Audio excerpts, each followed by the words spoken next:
aflat în Căbești. Suntem aici pentru un eveniment special marca Nash.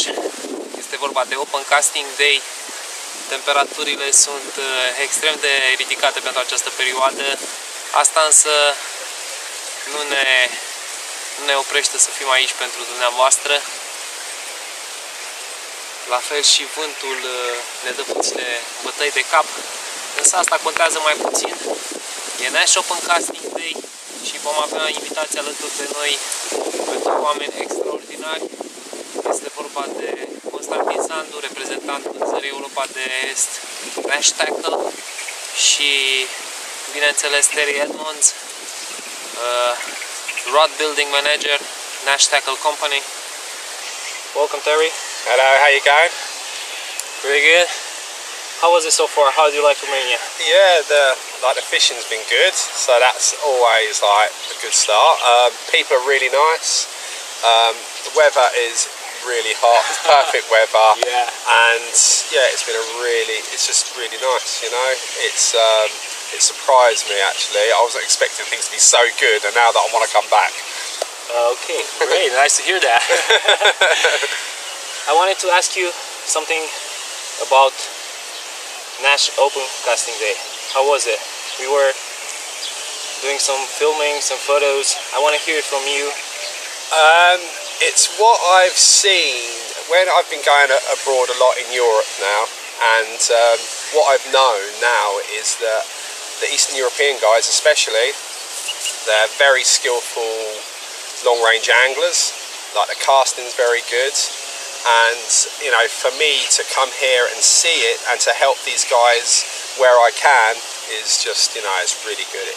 And I like to see good castings, so when I come over here and see some of your good casters, I've met the Romanian champion. Yeah. And really nice guy, speaking for him for a long time, and yeah, so the whole experience has been really good.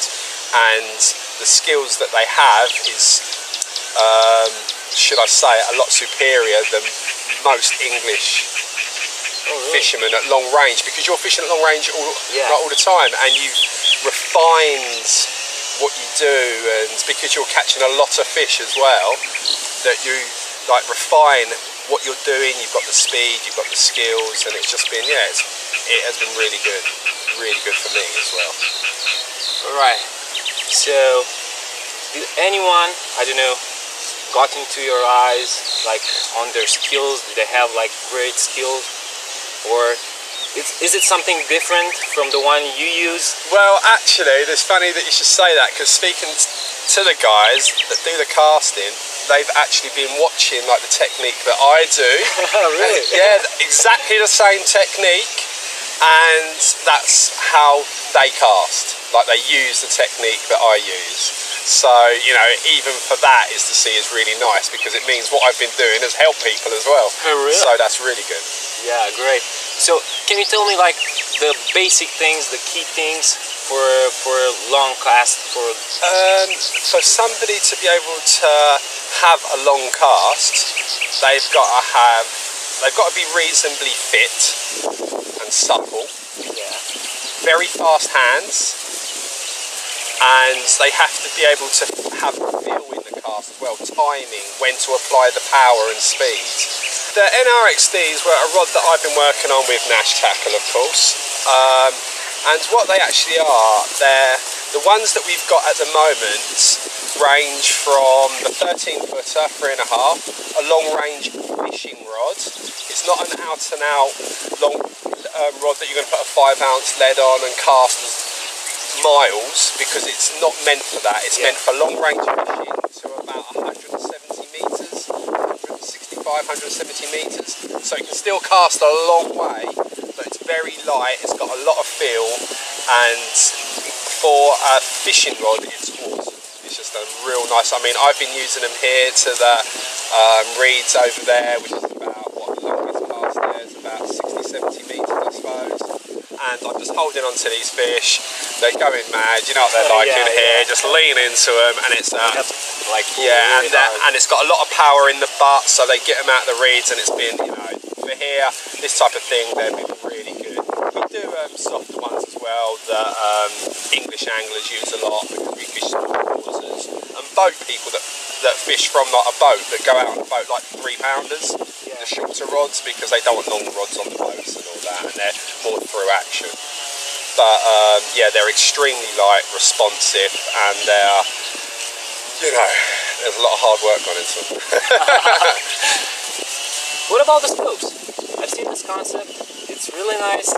They're like the things you want to use when you're fishing like very close to the shore, or you know, you're searching for the fish, which is mobile anglers. Yeah, it's meant for the mobile anglers in especially England. I know they've sold a lot in France, for instance. I know they use them on the rivers there.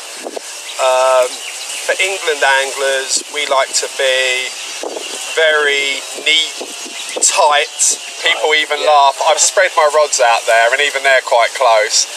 People laugh how tight we have everything and all that. But with the scope, with the scope system, they fold up really small, so you can put them in the car, and you can get them in little tiny swims. And say that I was fishing here and I saw a lot of fish over there, I can just fold them up, put them in the rod holder, and just move over there. So it's very much for the mobile angler or somebody who hasn't got much storage space in their car, and they can just put them in there after work, come down the lake, pull them out, and cut them out. And like, they land big fish. They land big fish. I mean, like, I know a fish up to 49-pound caught on them already. So, and that's like in England. So I'm sure in France and places like that, there's even been bigger fish caught on them. I'm sure there is. What is your I don't know, like the base thing you use? Well, here, first time I fished here, a lot of fish in the reeds. So I'm just fishing basically monster squid, like boilies. 20 mils? Yeah, 20 mils, which might be a mistake I've told for the bigger fish in here, because apparently like they've gone on to smaller baits now, and I didn't know that before I came over here, so I'm stuck with them really. I have made a few smaller ones with my scissors, cutting them down a little bit. Trying to but really the feed and all that, I'm afraid I'm stuck. So, but I'm still having fish, but maybe like that's the key thing. Yeah, maybe I'm not falling like the larger ones at the moment, but hopefully like there might be one that'll slip up. Basically little small bags with like boilies in it, crushed boilies in it. I don't have to feed a lot, there's fish already out there in the reeds, and basically I'm just trying to put the bag and everything as near to the reeds as I can get, and it's all hit and hold fishing. So as soon as I get a fish, no lines given at all, rod up, start stepping back slowly, get them away from the reeds. As soon as they're away, I can slacken off my clutch a bit and just play them nicely. So yeah, and I've had, I don't know how many I've had, 10 or 11 so far, all nice fit fighting fish, as you know, they're in here, up to about 30, 31 pounds. So yeah, it's been going well, Maybe not, so I've been told that, you know, the anglers that fish this a lot probably working a bit harder than I am, because I'm not in a match fishing situation, but I'm just happy to catch regular, you know, I'm not here to win no matches at the minute. So just nice steady catch rate. That's the important thing. Catch, land fish as big as you can, and I don't know, the lake here is really awesome, The fish have been immaculate. The fish I've been catching they're just like perfect. It's not like a usual venue where people are fishing it hard a lot. They've got like bad mouths and bad fins, scales missing, but the fish I'm catching here are in really good condition. So, thank you so much, Terry. No problem. For sharing this information with us. Thank you. Thank you. Vă mulțumim că sunteți din nou alături de noi. L-am avut alături de noi pe Terry Edmonds. Rămâneți în continuare pe RVPTV. Bună ziua, dragilor, după cum v-am promis, l-am adus alături de mine pe un bun prieten de-al meu. Este vorba de Costi Sandu. Mulți îl cunoașteți după pseudonimul Legio. Salut, Costi! Bună, Vlad! Bine ai venit la Tâncăbești! Mulțumesc! Bine ai venit! Bine te-am găsit! Mulțumesc și eu de invitație. Și vreau să vorbim niște lucruri, zic eu, importante și interesante pentru toți cei de acasă care ne privesc. Zi-mi, te rog, pentru început, De unde ți-a venit ideea Nash Open Casting Day? Cum să zic, eu din câte mi-aduc aminte, noi nu ne-am născut știitori de carte, nici măcar nu știam să mergem, eram cam atât de mari. Și cineva a avut grijă de noi, ne-a învățat să vorbim, să facem tot ceea ce știm astăzi. La fel a fost și cu pescuitul. Eu n-am știut să pescuiesc, însă am avut norocul să am lângă mine oameni extraordinari care au avut răbdare cu mine, de la care am învățat foarte mult și la un moment dat cred că ai ocazia să oferi ceva înapoi, să dai ceva înapoi din ceea ce ai primit. Unii o fac, alții nu o fac, rămâne la latitudinea dumneavoastră să hotărâți dacă noi am reușit să o facem, însă atâta timp cât am avut ocazia să fac altceva decât s-a mai făcut, probabil, n-am ezitat. Chiar nu contează câte nopți nedormite a fost, chiar nu contează câte mii de kilometri s-au condus. Ce contează este că poate la un moment dat cineva își va aduce aminte, domnule, mi-a prins bine, am învățat să lansez corect, am învățat să pun 5, 10, 15 metri sau poate chiar 2 în plus pe lanseu, pentru că uneori 2 metri pot face diferența.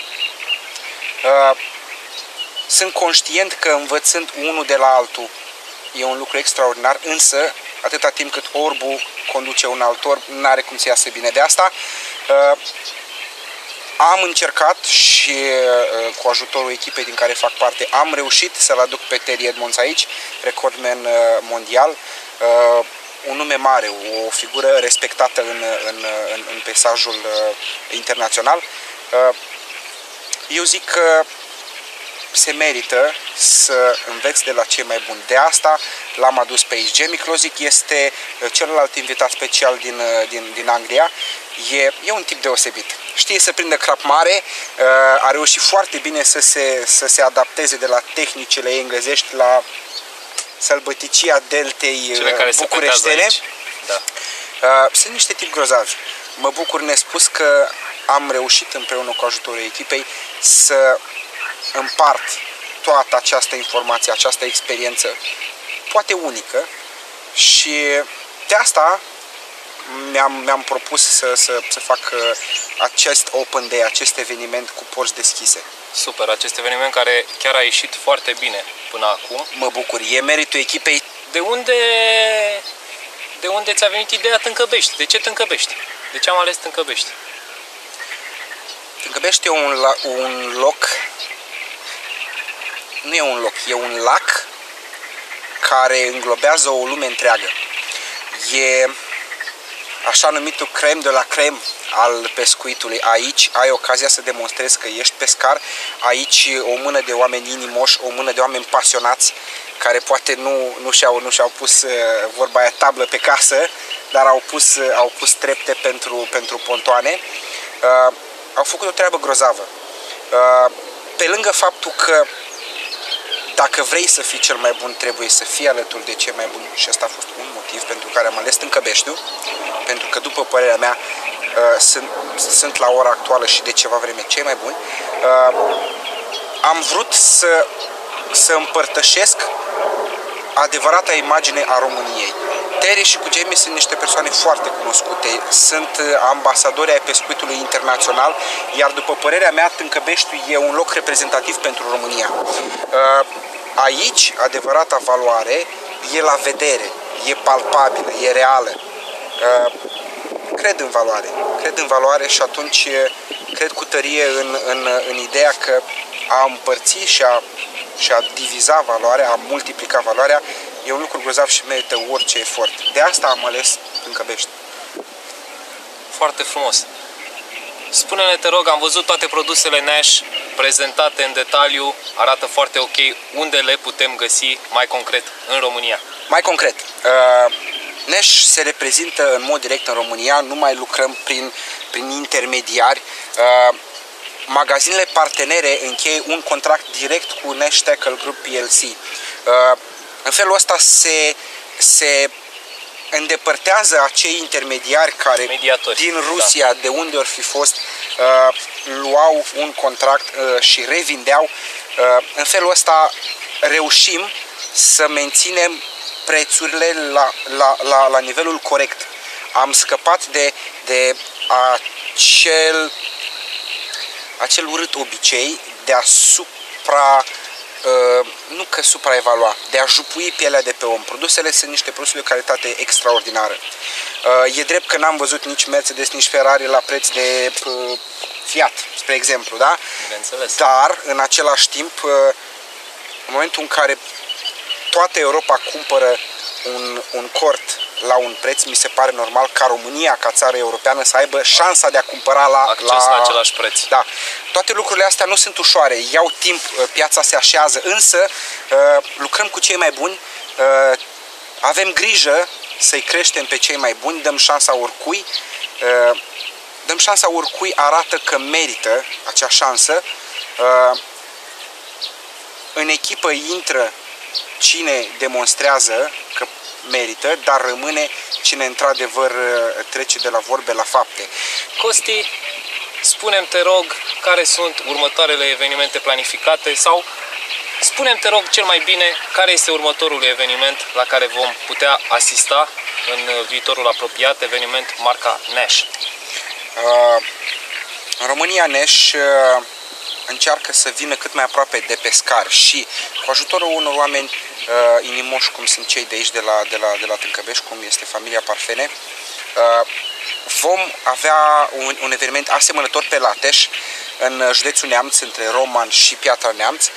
E o baltă cunoscută de altfel. E inima pescuitului la crap din Moldova. Acolo câteva magazine partenere vor expune din produsele lor. Probabil se va putea face și ceva vânzare, nu știu sigur. Nash în România nu vinde în mod direct pescarilor, se lucrează doar prin magazine. Parteneri, da. Însă eu voi fi acolo, parte din echipa Nash va fi acolo, va fi un eveniment extraordinar. Ne vom simți bine, pentru că până la urmă nimeni nu merge la pescuit ca să-și bage o bucată de țare în ochi. Corect, să spun așa. Corect. Ne vom simți bine, va fi extraordinar. Eu zic că merită să ne vedem pe 30 iunie, la finalul lunii iunie. Asta este duminică, dacă nu greșesc. Da.